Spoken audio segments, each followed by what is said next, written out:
उमा शंकर जी। हाँ जी सर। हाँ, स्लाइड्स दिखा दीजिए। जी सर, आ गई।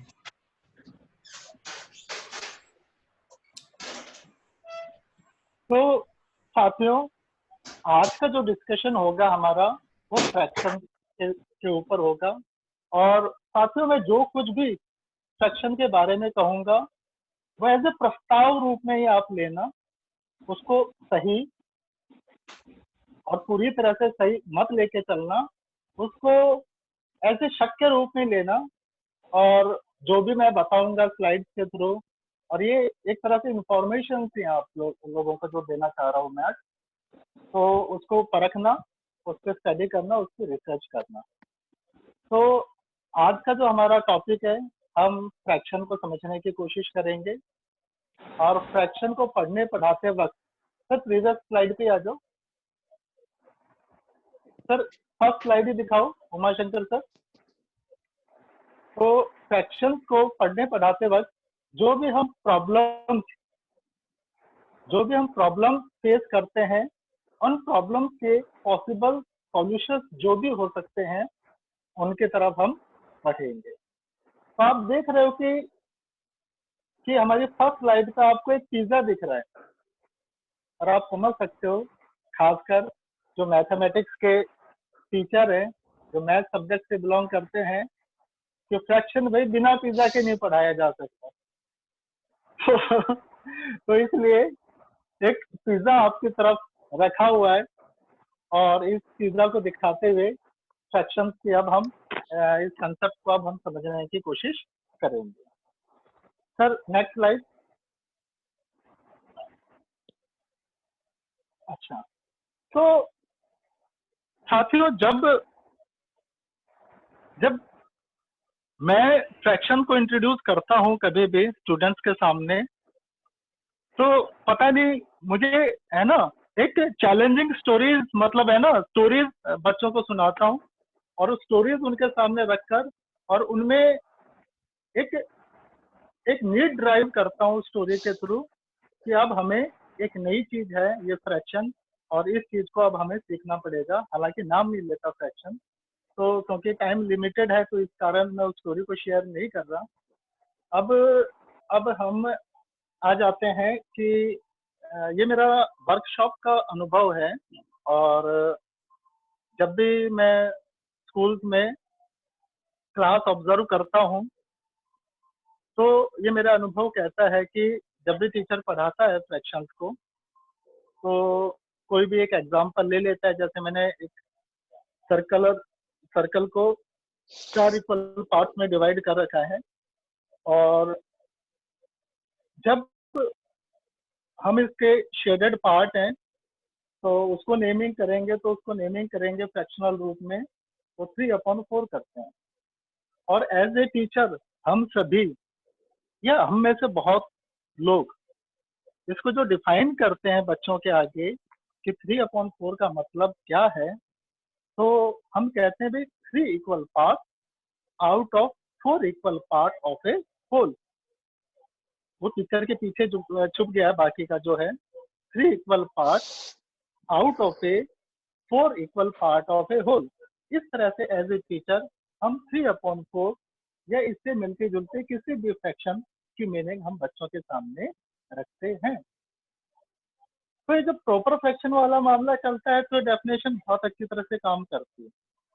3/4 हो, 5/8 हो, 8/10 हो, बहुत अच्छी तरह से काम चलती है। लेकिन जब मामला ये आ जाता है कि 4/3 को, जब मामला ये आ जाता है कि आप 4/3 को क्या मीनिंग दोगे, तो वहां जो पहले जो बताया गया था 3/4 के लिए, तो वो मामला यहाँ अटक जाता है। जिस तरह से 3/4 का हमने मतलब रखा था, वो 4/3 के लिए एप्लीकेबल नहीं है। क्यों एप्लीकेबल नहीं है? क्योंकि अब मैं 4/3 के लिए बच्चों को ये नहीं बता सकता, बच्चों को यह नहीं बता सकता कि 4 equal part out of a 3 equal part of a whole, out of a 3 equal part of a whole. तो इसका मतलब तो इसका मतलब जो मैंने पहले बताया था उसमें कहीं ना कहीं कुछ ना कुछ गैप रह गया, और वो पहले बताया हुआ गैप आगे चलकर साथियों जो मैथ बैकग्राउंड के हैं उन्होंने एक्सपीरियंस किया होगा कि वो बताई हुई बात एडिशन ऑफ फ्रैक्शन या सब्ट्रैक्शन ऑफ फ्रैक्शन में भी गड़बड़ करती है। तो हम इस बात पर भी चर्चा करेंगे कि क्या हम 4/3 को इस तरीके से बताएं या 3/4 को इस तरीके से बताएं कि प्रॉपर फ्रैक्शन हो या इम्प्रॉपर फ्रैक्शन हो, सभी में वो काम करे। Sir next slide.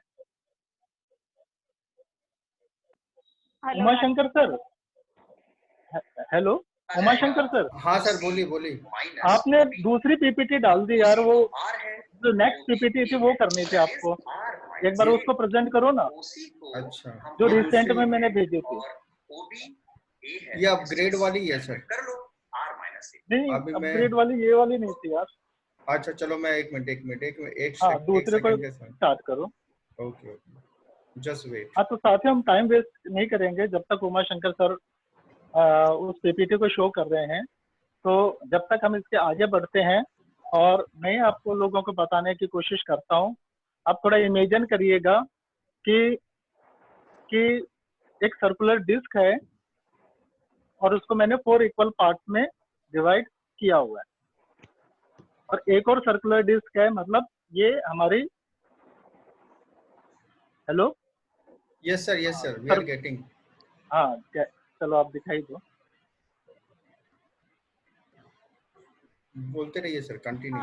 तब तक मैं एक बार सबसे रिक्वेस्ट करना चाहूंगी, मैंने डिफॉल्ट इस चीज को मान लिया बाय डिफॉल्ट कि आप सब अपनी क्वेरीज जो है साथ साथ चैट बॉक्स में डालते रहेंगे। Thank you sir. Rakesh sir continue कीजिए प्लीज। ठीक है। तो मैं साथियों बता रहा था कि एक सर्कुलर डिस्क है और उसको 4 इक्वल पार्ट में डिवाइड कर रखा है हमने, और इसी तरह की हमारे पास 2 सर्कुलर डिस्क हैं, दोनों सेम है बिल्कुल, और दोनों को हमने 4 इक्वल पार्ट में डिवाइड कर रखा है। अब हम क्या करते हैं कि पहले सर्कुलर डिस्क से हमने 3 पार्ट लिए, पहली सर्कुलर डिस्क से हमने 3 पार्ट लिए।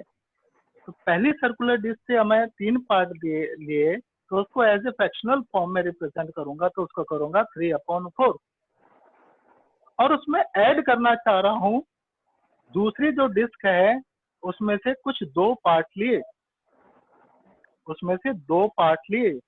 तो अब मैं 3/4 में ऐड करूंगा 2/4, 3/4 में ऐड करूंगा 2/4, और यही बच्चे कंफ्यूज होते हैं, क्योंकि बच्चे तो क्या, बड़े भी कंफ्यूज हो जाते हैं, और बड़े भी इस सिचुएशन में आंसर दे देते हैं कि इसका आंसर आएगा 5/8, और हमें बच्चों तक को ले जाना है कि भाई इसका आंसर होगा 5/4, हमें बच्चों को ले जाना है कि भाई इसका आंसर होगा 5/4, लेकिन उनको टुकड़ों को जब हम देखते हैं तो बच्चे आंसर देते हैं कि नहीं सर 5/4 कैसे, इसका तो आंसर होना चाहिए 5/8, क्योंकि अब हमारे पास 8 टुकड़े हैं और 8 टुकड़ों में से हमने 5 टुकड़े लिए, तो 5/8। चलो बढ़िया। तो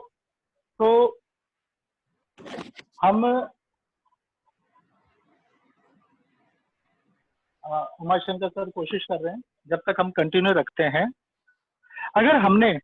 अगर बच्चों को पहले ही बता दिया होता 3/4 समझाते हुए, है ना, अगर हमने बच्चों को 3/4 पहले ही बता दिया होता, सर स्क्रीन शेयर कर रहे हैं,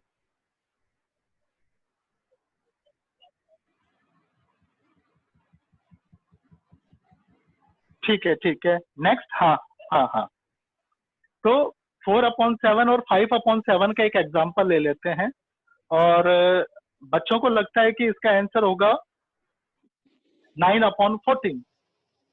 तो 2 ये यूनिट्स हैं, 2 ये होल हैं, सर्कुलर डिस्क के रूप में हमने बच्चों को पहले ही बता दिया है।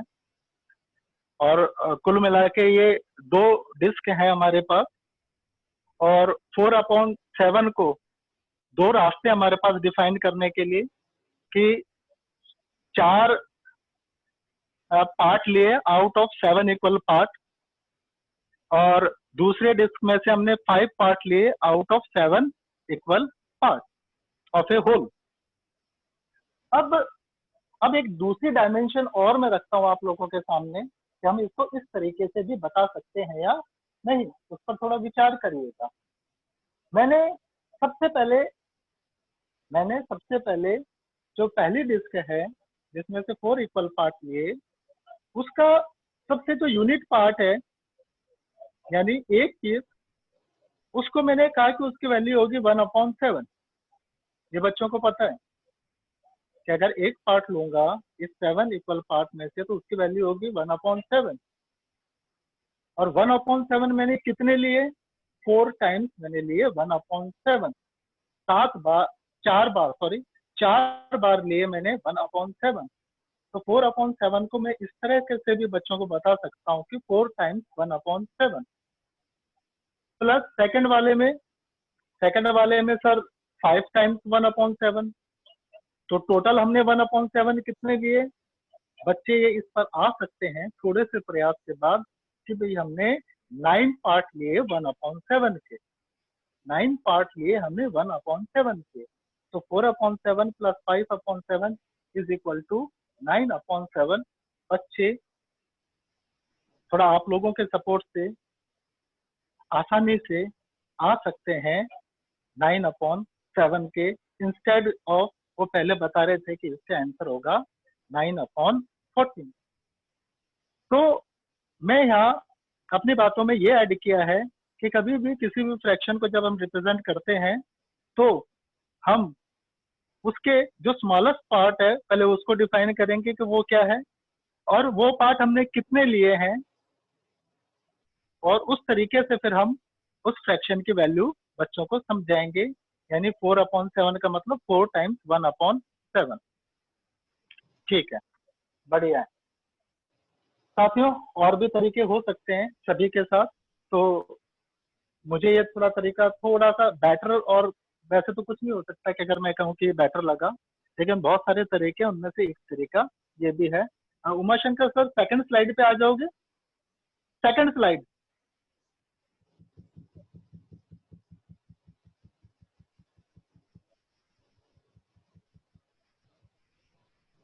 ठीक है, आज हमारा जो पॉइंट ऑफ डिस्कशन होगा वो होगा कि हम पहले देखेंगे problematics areas in both the theory and practice of fraction, जो कि है इससे भी ज्यादा हो सकते हैं कि अभी, लेकिन मैंने 3-4 पॉइंट से लिखे हैं। सबसे पहला जो है और सबसे इंपॉर्टेंट है, need of A precise definition of fraction. Second, the meaning of each of the 4 arithmetic operation. तीसरा, जो बच्चे होल नंबर के जो है ना प्रीवियस नॉलेज है उनसे रिलेटेड ऑपरेशन की जो बच्चों की नॉलेज है उसको कनेक्ट करना हमें फ्रैक्शन से। और नेक्स्ट है हमारा, mathematics is precise and can not be taught by only metaphors like piece of pizza और चॉकलेट। क्योंकि बाद में उनको प्रॉब्लम होती है स्टूडेंट्स को भी कि एक बार तो 1/3 हमने पिज्जा ले लिया, पार्ट ऑफ पिज्जा ले लिया, या किसी भी चीज के एरिया के रूप में उसको हम ले रहे हैं, और बाद में 1/3 इंटू 1/3 उन्हीं 2 पिज्जा कैसे मल्टीप्लाई हो रहे हैं। तो ये कहीं ना कहीं बच्चों को डाउट रहते हैं। हो सकता है सभी को ना रहते हो, लेकिन हमारे एक भी स्टूडेंट के अंदर वो डाउट आ गया तो हमें उससे बचना चाहिए। ठीक है सर, अब स्लाइड्स को आगे बढ़ाइए। उमाशंकर सर स्लाइड्स को आगे बढ़ाइए। हाँ हाँ, राइट सर। ठीक है, अभी हमारा है कि क्या हम डिफाइन कर सकते हैं कि फ्रैक्शन क्या है, व्हाट इज फ्रैक्शन। तो साथियों आप लोगों को डेफिनेशन अभी देने की कोशिश नहीं करनी है, लेकिन मैं सिर्फ 1 मिनट का समय देता हूँ आप लोगों को, और आप सोच लीजिए अपने अपने मन में कि अगर आप लोगों को डिफाइन करना हो फ्रैक्शन क्या है तो आप उसको किस तरीके से डिफाइन करोगे, उसको किस तरीके से डिफाइन करोगे। कुछ 30-40 सेकंड्स का टाइम दे रहा हूँ अपने अपने मन में।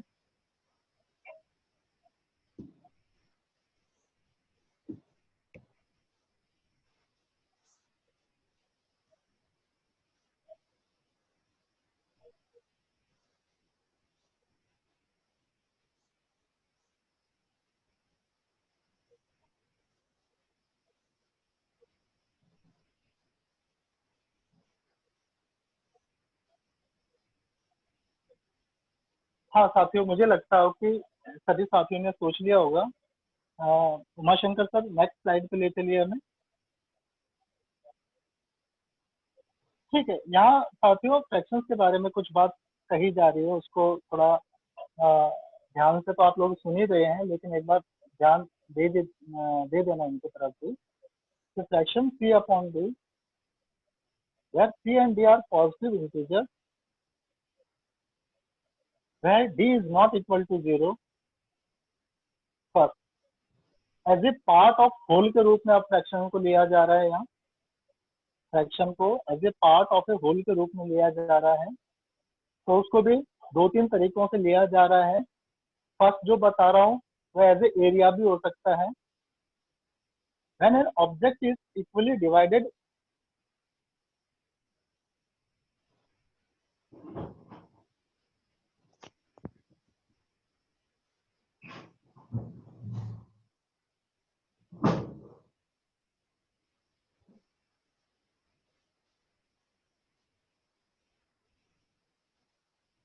Part out of those be part of a whole. Second एक कलेक्शन के रूप में ली जा रही है। ये जो पहला एग्जाम्पल था वो डिस्क वाला ही एग्जाम्पल था, उससे आप कनेक्ट कर सकते हो। जो सेकंड जो बताया गया है पार्ट ऑफ होल के बीच, एक collection of similar object when see object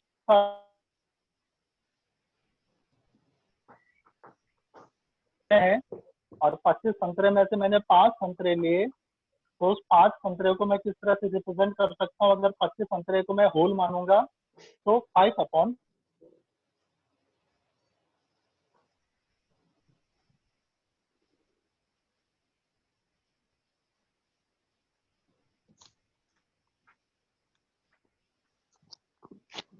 C upon D denotes, then C upon D denotes C part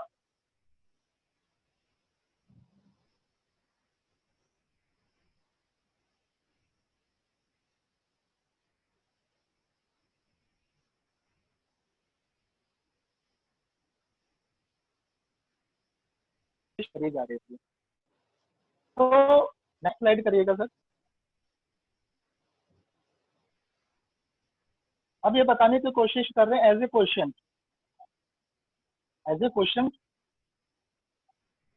वही हमारा C अपॉन D है। The question when C is divided by D।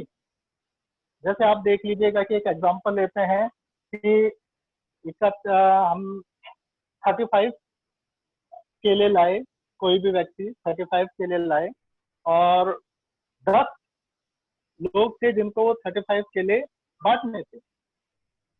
तो हम देखेंगे कि 3 केले तो उनमें बट गए, लेकिन उसके बाद 5 केले बच गए। जो बांटने वाला था उसके पास 2 चॉइसेस थी, या तो वो ना बांटे या उनको इक्वली डिवाइड करके बांटे। तो उस टाइम एज ए क्वेश्चन के रूप में जो आ रही है हमारी वैल्यू, तो उस टाइम तो उसे भी एज ए क्वेश्चन के रोल में भी हमारा फ्रैक्शन होता है।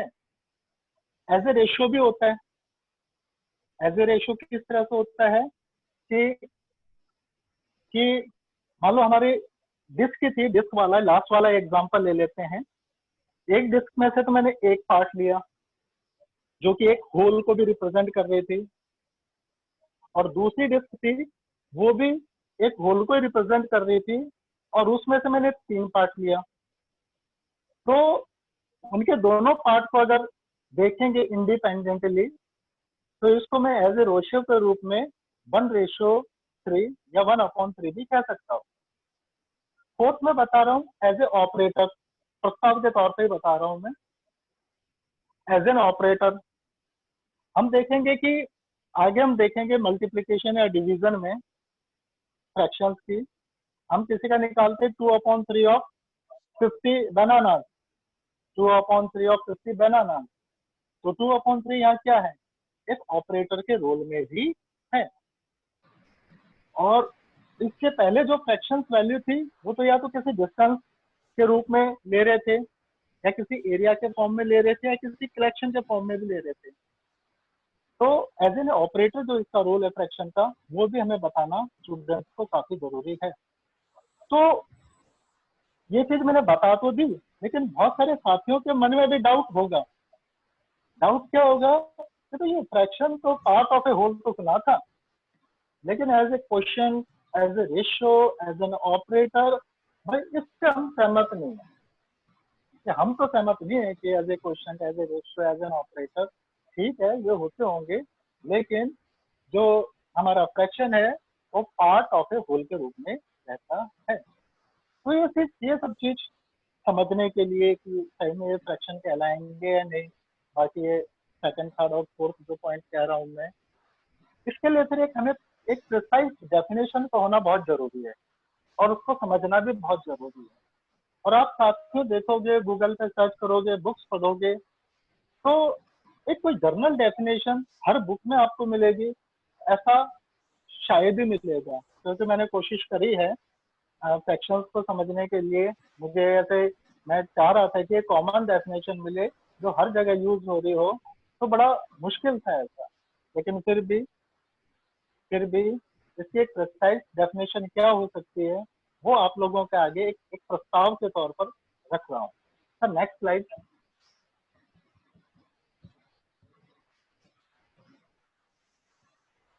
मैंने इसमें लिखा भी है साथियों कि सम सजेस्टिव डेफिनेशन ऑफ फ्रैक्शन। ठीक है, तो पहला तो जो डेफिनेशन मैं बता रहा हूँ वो एक बुक है, रेफरेंस जहाँ से लिया है इस डेफिनेशन का, understanding number in elementary school mathematics by Hung Hsi Wu. ठीक है, ये क्या कह रहा है फ्रैक्शंस के बारे में कि fraction denoted by m upon n, where m and n are whole numbers, where n is not equal to 0 is the number। थोड़ा ध्यान रखना, is the number, इसको नंबर बता रहा है। ठीक है, वो नंबर कैसा है, which is the mth multiple of 1 upon n। अभी आप सोच रहे होंगे ये mth multiple of 1 upon n की बात कर रहा है, तो ये हम अपने बच्चों को नहीं बता सकते, आगे हम पढ़ते हैं, मतलब बच्चों को तो दिक्कत आएगी। ठीक है, लेकिन उसको समझने की कोशिश करते हैं हम अपने लेवल पर। mth multiple of 1 upon n, where 1 upon n is the one part out of n equal parts, where 1 upon n is the one part out of n equal parts।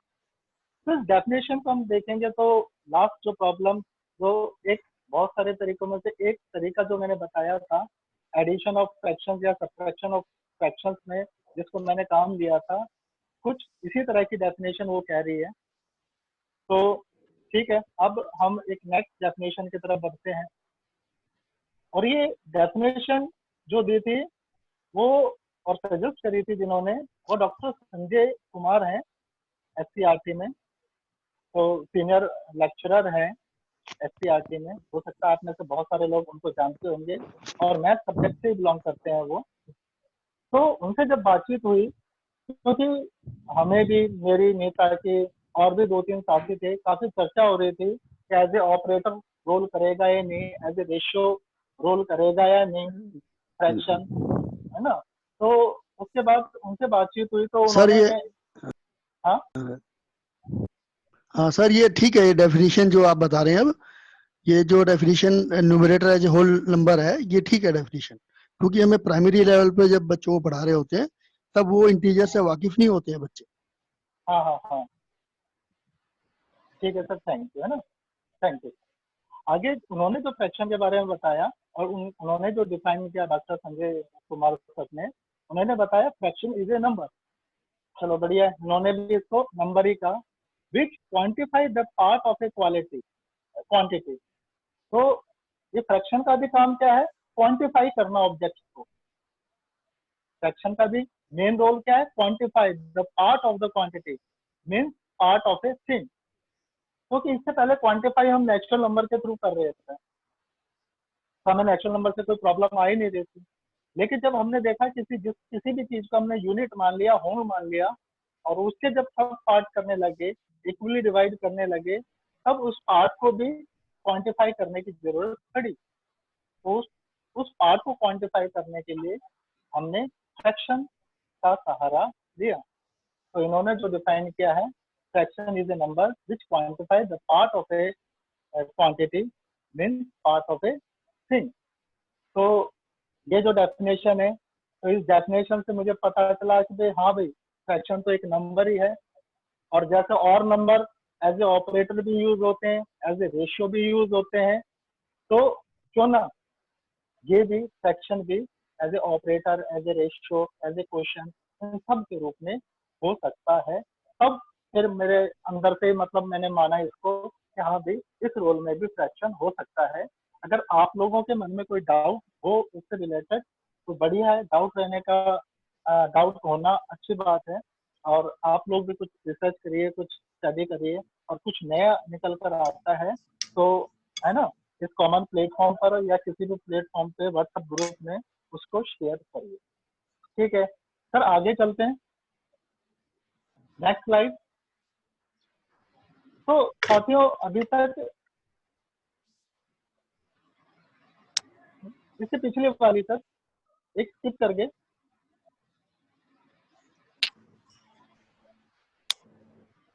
हाँ, concept of a fraction is abstraction.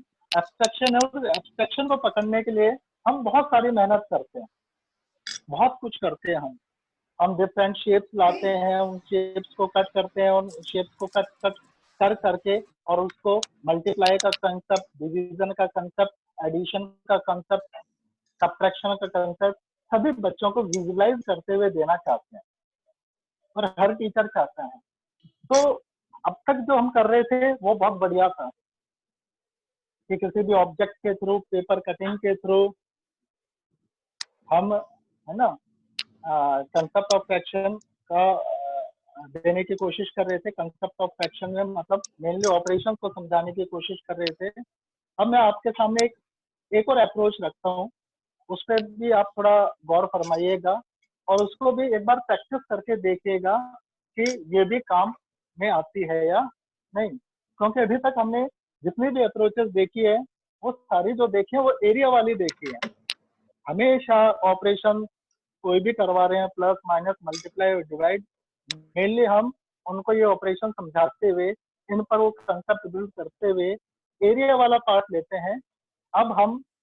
अब एक और तरीका मैं आप लोगों के सामने रख रहा हूँ, और ये ऐसा कंपैरेटिव नहीं है कि वो वाला तरीका अच्छा है, ये वाला तरीका अच्छा है, लेकिन बच्चे का माइंड है, पता नहीं किस तरीके को पकड़ ले। तो अगर और भी आयाम हमारे पास हो, और भी डायमेंशन हमारे पास हो, तो हमें रख देनी चाहिए स्टूडेंट के आगे। और ये है हमारा नंबर लाइन। नंबर लाइन में आप देखोगे कि हम, है ना, लेंथ के ऊपर काम करते हैं, डिस्टेंस के ऊपर काम करते हैं।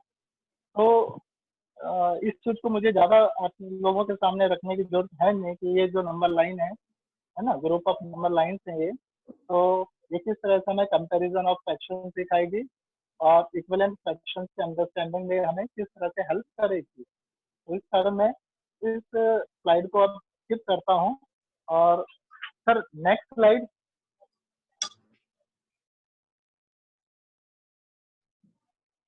Umashankar sir next slide.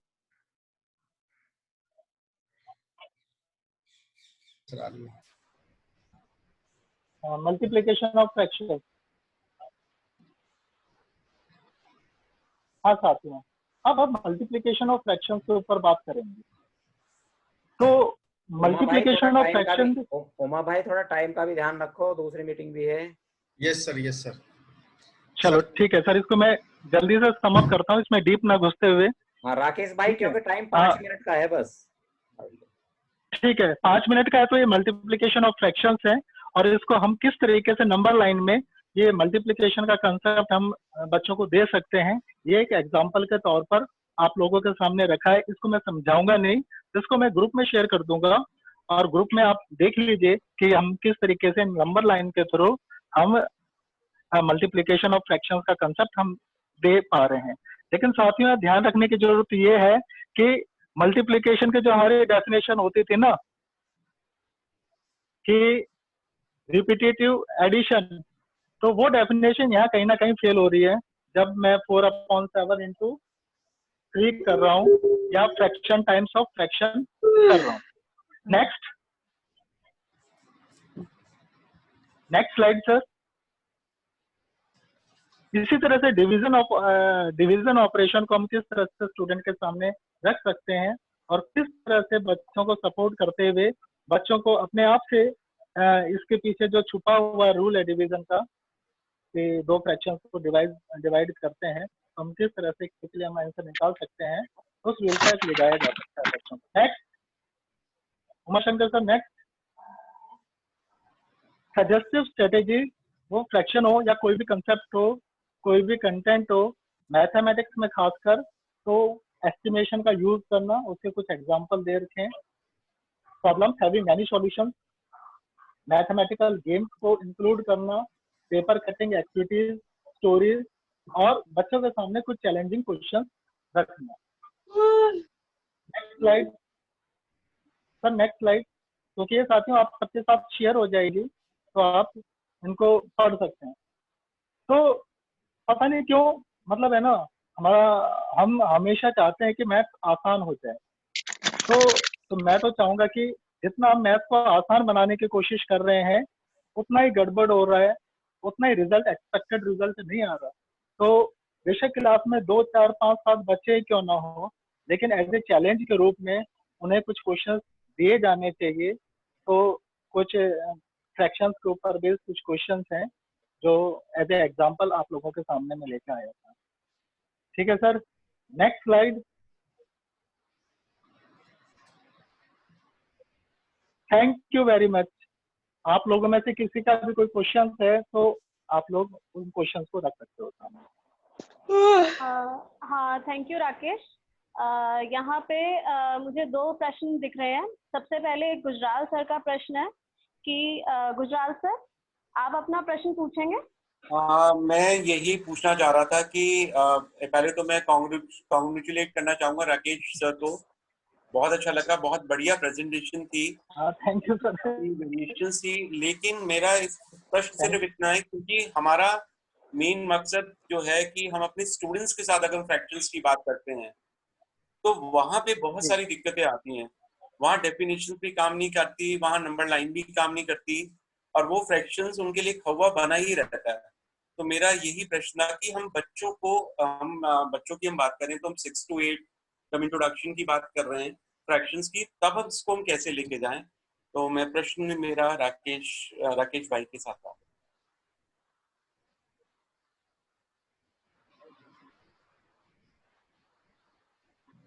Rakesh sir सुन रहे हैं? राकेश सर सुन पा रहे हैं आप? क्वेश्चन क्लियर सुनाई नहीं दिया। मेरे को बता दो क्वेश्चन क्या था। कि क्लासरूम में अगर हमको ले जाना है इसको फ्रैक्शंस को तो वहाँ बहुत सारी दिक्कतें आती हैं। वहाँ ये डेफिनेशंस काम नहीं करती हमारी, तो वहाँ नंबर इसके लिए थोड़ा सा अगर कुछ बता पाए आप। सर हाँ जी सर, नमस्कार सर। नमस्कार। We are running against time, तो मुझे लग रहा है थोड़ा सा इसको कंक्लूड कर लें क्योंकि फिर दूसरी मीटिंग भी है। केवल हमारे पास 4.5 मिनट कुल बचे हैं। इसको मैं थोड़ा सा इसमें बता दूं कि अशोक तिवारी जी ने एक दिन थिएटर के थ्रू मैथमेटिक्स के बारे में कुछ आइडिया दिया था और आपने अपनी एक खूबसूरत किट के द्वारा आइडिया दिया था और राकेश जी ने आज कुछ, ये तीनों में कहीं ना कहीं किसी तरीके से फ्रैक्शन की बात आई। तो मुझे लगता है कि बच्चों पे जो काम करती है, बच्चों पे चीजें काम करती हैं जिसमें बच्चा इन्वॉल्व होता है इनिशियल स्टेज में। आप उनसे कोई एक्टिविटी कराओ, उसे नाम आप थिएटर दो, एक्टिविटी दो, वो मतलब टेक्निकल चीजें हो जाती हैं। हम उतने गहरे में ना जाएं क्योंकि हम एक्सपर्ट नहीं हैं। एक्सपर्ट की जहाँ जरूरत पड़ेगी तो वो तो हमारे तिवारी भाई की है, उनकी सेवा ले लेंगे। तो पर मुझे लगता है कि बच्चों के इन्वॉल्वमेंट के द्वारा वो चीज रखी जाए पहले से बच्चों के साथ, और बच्चों को हम डेफिनेशन में ना जाएं, और डेफिनेशन बच्चों के लिए सिर्फ इतनी भर है कि how many parts of a whole, बस। हाँ जी सर। बच्चों के लिए जब डेफिनेशन में जाएंगे, यदि अब मैथमेटिकल डेफिनेशन में जाएं, तो जो अभी राकेश जी ने डेफिनेशन दी क्वांटिफिकेशन वाली, तो वो भी डेफिनेशन प्रॉपर नहीं है मैथमेटिकल पॉइंट ऑफ व्यू से, यदि मैथमेटिक्स में जाएं। क्योंकि हमें ये बिल्कुल क्लियर होना है कि ये जो बात हो रही है कैपेसिटी बिल्डिंग की या बच्चों की, तो इसमें मैं थोड़ा सा ये बिल्कुल क्लियर कर डिफरेंशिएट कर दूं कि यदि बच्चों के पास जाना है और बच्चों को फ्रैक्शन से, मैं सच बताऊं आपको, बच्चों को आपका एक्सपीरियंस रहा होगा, टीचर्स को भी इससे खौफ आता है और वो बस अंश हर करके कुछ कुछ करते रहते हैं। मैं एक मिनट में छोटी सी बात बताऊं आपको, 1 मिनट भी ज्यादा हो जाएगा, कि हमारे एसईपी में, स्कूल एक्सपीरियंस प्रोग्राम में, हमारे बच्चे गए हुए ट्रेनिंग के लिए, जनता फ्लैट का एक स्कूल है, वहां वो गए हुए, मैं उनका सेशन देख रहा था, उन्होंने बहुत अच्छा सा टीएलएम बनाया हुआ। अब 2 क्लासेस में अलग अलग फ्रैक्शन पढ़ाया जा रहा था। एक क्लास में उन्होंने 2/3 लिख दिया और कहा कि 2 अंश है और 3 हर है। दूसरे क्लास में बच्चे ने सेम डे एग्जाम्पल दिया 3/4, तो कहा कि 3 अंश है 4 हर है। पहले दिन ये युद्ध हो गया। उसके बाद बच्चे आपस में बात करते ही हैं, बच्चे आपस में बात कर रहे हैं, अच्छा 3 तो अंश होता है। उसके बाद दूसरे बच्चे बोले कि 3 तो हर होता है। इतने एक बड़ा सा बच्चा आ जाता है, समझ रहे?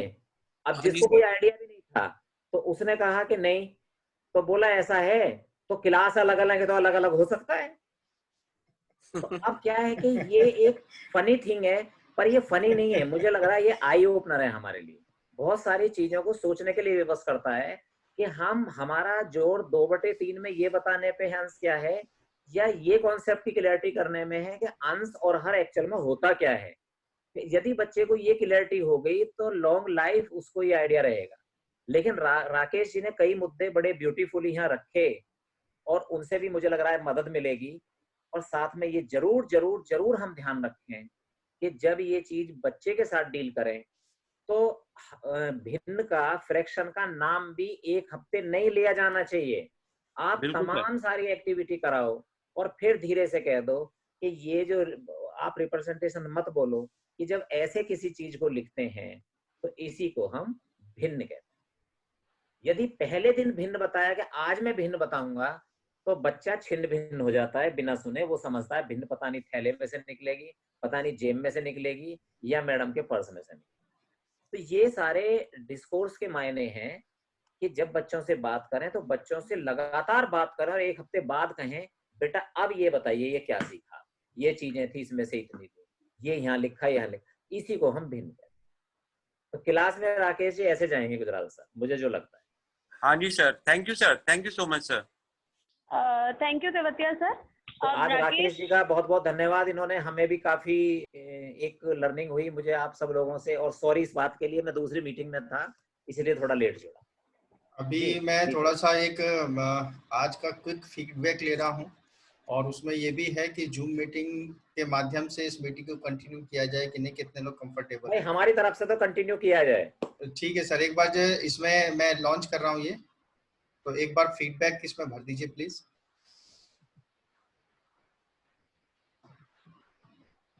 सभी लोगों से रिक्वेस्ट है, पहला क्वेश्चन है कि आपको आज का सेशन कैसा लगा, और दूसरा ये है कि आप कंफर्टेबल हैं क्या जूम सेशन पहुंच गया आपके पास, आंसर देख लो। जी सर, अभी बहुत ऊपर नीचे हो रहे हैं तो एक बार देख लेते हैं। हाँ नीता जी आप भी कुछ कह रहे थे, फिर टाइम हो जाएगा। हेलो। हाँ सर बोल रहे थे। हाँ जी जी तेवतिया सर, थैंक यू आपके इनपुट्स के लिए, हमेशा इंसाइटफुल रहते हैं वो तो। धन्यवाद सर। और मैं लास्ट में बस सम अप करना चाह रही थी 1 मिनट में राकेश की बात को। राकेश ने हमारे साथ जो भी आज कंसेप्ट शेयर किए हैं इससे रिलेटेड वो बुक जो है मैथ्स एमटी ग्रुप पे पहले ही हमारे साथ शेयर कर चुके हैं। हम ज़्यादा as an operator, as a quotient, as a ratio, as a measure, as a part whole concept, उसमें 5 तरीके से फ्रैक्शन का बहुत ही इलेबोरेटेड रूप हमें समझा रखा है। उस किताब की मदद हम ले सकते हैं। तो यहाँ पे राकेश ने आज हमें एज अ पार्ट होल के अलावा एज अ मेजर का कंसेप्ट भी दिया और ये हम बच्चों के साथ अक्सर क्लास में करते हैं।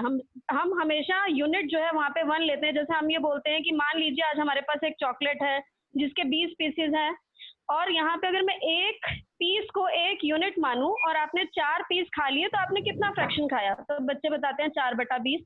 लेकिन यहाँ पे एज अ मेजर लेने का उनका मतलब ये था कि यहाँ पे 1 यूनिट को मान लीजिए मैं 4 पार्ट्स के रूप में मान लेती हूँ, और फिर मैं बोलती हूँ कि आज मैंने 12 पीस खाए, तो अब बताओ मैंने कितनी चॉकलेट खाई। तो इस तरीके से राकेश हमारे साथ एज अ मेजर में आए कि जब यूनिट चेंज होती हैं तो फ्रैक्शन अपना किस तरीके से रूप बदलती है। बेसिकली फ्रैक्शन एक क्वांटिटी है, तो उसको हम किसी भी तरीके से एक्सप्रेस कर सकते हैं। दूसरा, एज एन ऑपरेटर की तरह राकेश ने हमारे साथ बात करी। ऑपरेटर में उन्होंने हमें इस तरीके से बताया कि जैसे 2/3 अगर हम ले लें, 2/3 is just like an operator which operates following operation on pizza. जैसे it divides the pizza into 3 equal parts and chooses 2। This is an operator 1/3 of 60। तो बेसिकली जो इसके अंदर 1/3 ऑफ 60 है, जो ये प्रोसेस है, दिस इज एन ऑपरेटर। और बाद में जो हमारे पास एक स्क्रिप्ट आ रही है, जो एक लिटरेचर आ रहा है, मतलब जो एंड प्रोडक्ट आ रहा है, that is the quantity that is defined by fraction. तो इस तरीके की बातें जो राकेश ने आज हमारे साथ करी हैं, ये मैंने पहले स्टार्टिंग में ही कहा था कि ये बहुत सी डिसइक्विलिब्रियम पहले हमारे साथ क्रिएट करते हैं, और उसको हमें शांत करने के लिए हमें उस बुक को बहुत अच्छे से एक बार देखना होगा। एज अ क्वेश्चन की जहाँ इन्होंने बात करी, वहाँ इक्वल शेयरिंग ही है कि मान लीजिए 2 मैंगोज हैं और हमारे पास 3 बच्चे हैं, तो वो कहते हैं कि चलिए हमें ये दोनों मैंगोज डिवाइड करके दीजिए। तो फर्स्ट मैंगो में से 1/3, 1/3, 1/3 दिया, फिर सेकंड मैंगो में से फिर हमने 1/3, 1/3, 1/3 दिया। तो यहाँ पर as a quotient fraction role play कर रही है, और एज अ रेशियो में तो रिलेशनशिप बिटवीन 2 क्वांटिटीज है इसी। जैसे कोई बच्चा ये बोलता है कि सिविक्स में मेरे मार्क्स 40/50 हैं, ज्योग्राफी में मेरे मार्क्स 20/50 हैं, तो टोटल हम वहाँ बच्चे को कह देते हैं कि तेरे मार्क्स जो है वो 100 में से 60 मार्क्स हैं। तो यहाँ पे वो फ्रैक्शन नहीं है, यहाँ पे वो एज अ रेशियो यूज हो रहा है, एज अ रिलेशनशिप यूज हो रहा है बिटवीन 2 क्वांटिटीज। तो इनके ऊपर मुझे लगता है कि हमें और ज्यादा समझ बनाने की जरूरत है।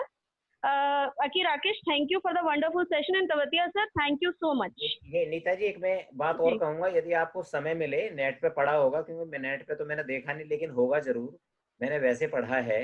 एक जो अपनी जोड़ो ज्ञान वाली हैं उषा मेनन जी, उनका फ्रैक्शन के ऊपर बड़ा ब्यूटीफुल पेपर है कि बच्चों में फ्रैक्शन कैसे रोल आउट होता है। तो यदि मौका सर, उन्होंने भी सारा फ्रैक्शन के ऊपर इन चारों रूपों को समझा रखा, और एनसीईआरटी के बहुत सारे एग्जांपल्स भी उस पेपर में कोट कर रखे हैं। हमारी किताब पढ़ोगे तो उसमें भी आपको मिलेगा। तो अब over to Uma Shankar sir. Thank you Neeta. Rakesh ji, धन्यवाद, शुक्रिया। और बहुत बहुत शुक्रिया हमारे आज के स्पीकर राकेश जी का, और हमारी मॉडरेटर मिस नीता जी का, और जितने भी हमारे जो आज के जो है सभी साथी रहे जुड़ने के लिए बहुत बहुत धन्यवाद। और special thanks to Tewatia sir कि उन्होंने हमें और अच्छे से गाइड किया इसके बारे में। तो अभी हम जो भी रिजल्ट है आज की ये जो सर्वे का जो फीडबैक लिया है, मैं आप लोगों के साथ शेयर कर दूंगा। और सभी लोगों का बहुत बहुत धन्यवाद। एक बार कैमरा ऑन करके एक बार जरा सा come closer to the camera, एक बार स्माइली मूवमेंट हो जाए प्लीज। अब उमा शंकर जी, ऐसा स्माइल के लायक फेस 2-4 ही रह रहे हैं, उन्हीं के ले लिया करो। चलिए एक बार आ जाइए प्लीज सभी लोग, just come closer to the camera. Yes, smiling.